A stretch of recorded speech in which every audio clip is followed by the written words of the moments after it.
अजीजों, आज तो औरतें शौहर की इजाजत के बगैर कहीं भी चली जाती हैं, शौहर के हुक्म के बगैर कहीं भी चली जाती। शौहर काम पे निकला, इधर ये निकल गई, इसके घर बैठ, उसके घर बैठ, यहाँ जा वहां जा। याद रखे, अगर शौहर मना कर दे तो बीवी को ये हक नहीं कि वो अपने बाप के घर भी जाए, अपनी माँ के घर भी जाए, क्योंकि निकाह के बाद, शादी के बाद माँ बाप से बड़ा हक एक औरत पर उसके शौहर का होता है। आकाए करीम अलैहिस्सलाम फरमाते हैं कि अगर इस्लाम में अल्लाह के सिवा किसी को सजदा करने की इजाजत होती तो मैं औरतों को हुक्म देता कि वो अपने शौहर को सजदा करे, लेकिन चूंकि किसी को गैरुल्लाह को सजदा करने की इजाजत नहीं। यहाँ मुझे एक हदीस पाक याद आती है, खवातीन गौर से सुने।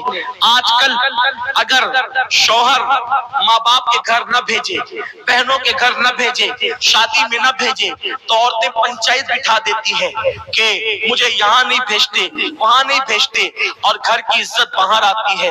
आइए दिल के कानों से इस हदीस पाक को सुने।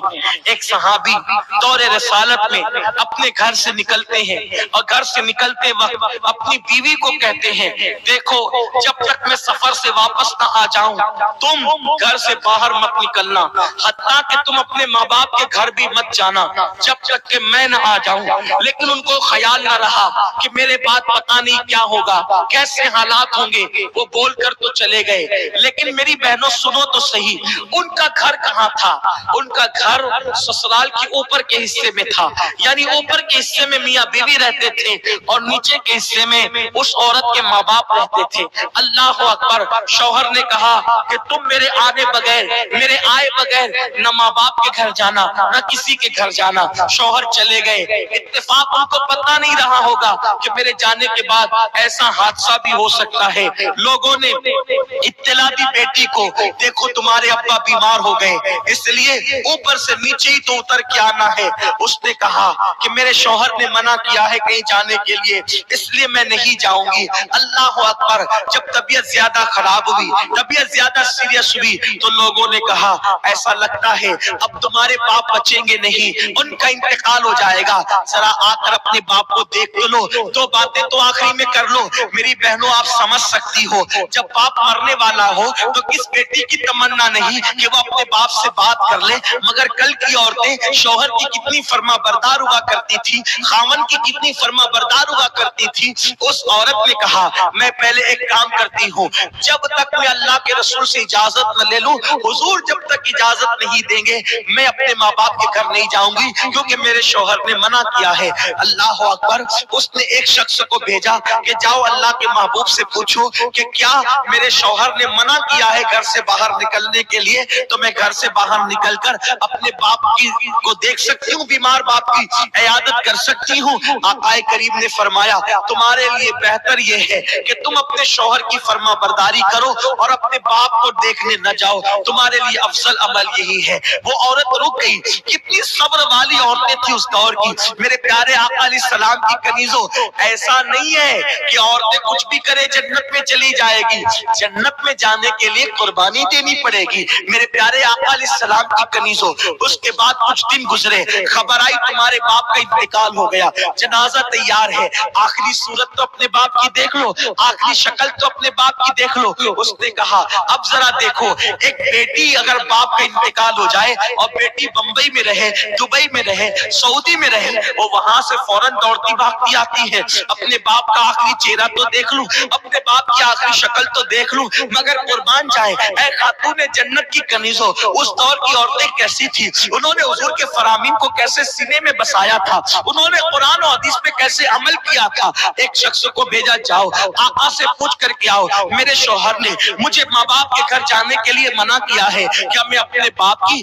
आखिरी शक्ल देखने के लिए जा सकती हूँ? तो आका करीम ने फरमाया उस औरत के लिए अफजल अमल यही है कि वो अपने बाप की शक्ल देखने न जाए और अपने शौहर के फरमान پر عمل کرے۔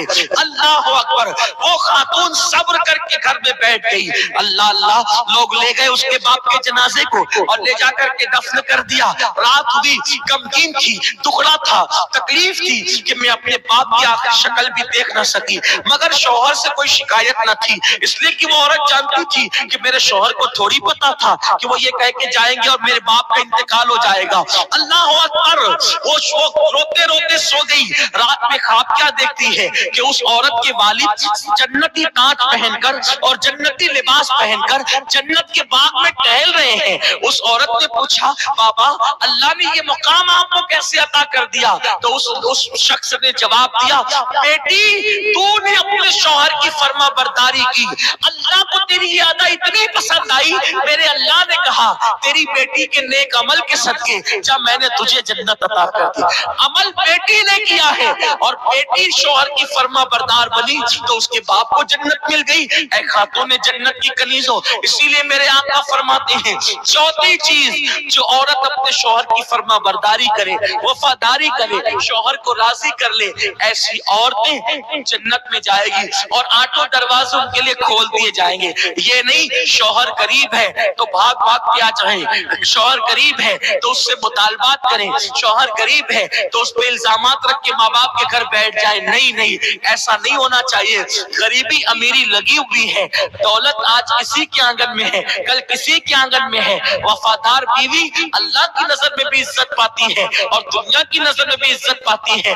دولت کی کوئی حیثیت نہیں ہے۔ ماں باپ نے جس گھر میں تمہیں بیاہ دیا اب اسی کے ساتھ اپنا نباہ کرو، دوسری طرف نظر مت کرو۔ اے خاتون جنت کی کنیزوں، چار چیزیں پیدا کر لو۔ پہلی چیز نماز کی پابندی، دوسری چیز رمضان شریف کے روزوں کی پابندی، تیسری چیز پردے اور حیا کی حفاظت اور چوتھی چیز شوہر کی فرما برداری۔ جب چار صفتیں تمہارے اندر پیدا ہو جائے گی تو تم خوش نصیب ہوگی۔ اللہ تمہارے لیے جنت کے آٹھوں دروازے کھول دے گا اور کہے گا جس دروازے سے چاہو جنت میں داخل ہو جاؤ۔ اللہ پاک آپ سب کو عمل کی توفیق دے۔ دوران گفتگو کوئی غلطی ہو تو اللہ معاف فرمائے۔ مجھے امید ہے آپ ان چار باتوں کو سیکھ کر جائیں گی اور آپ اس پر ضرور عمل کرے گی انشاءاللہ، اور وقت نکال کے نماز پڑھے گی انشاءاللہ، اور پردے کی پابندی کریں گی انشاءاللہ۔ مجھے امید ہے کہ آپ ان باتوں کو اپنے دل میں بسا کر دوسروں تک بھی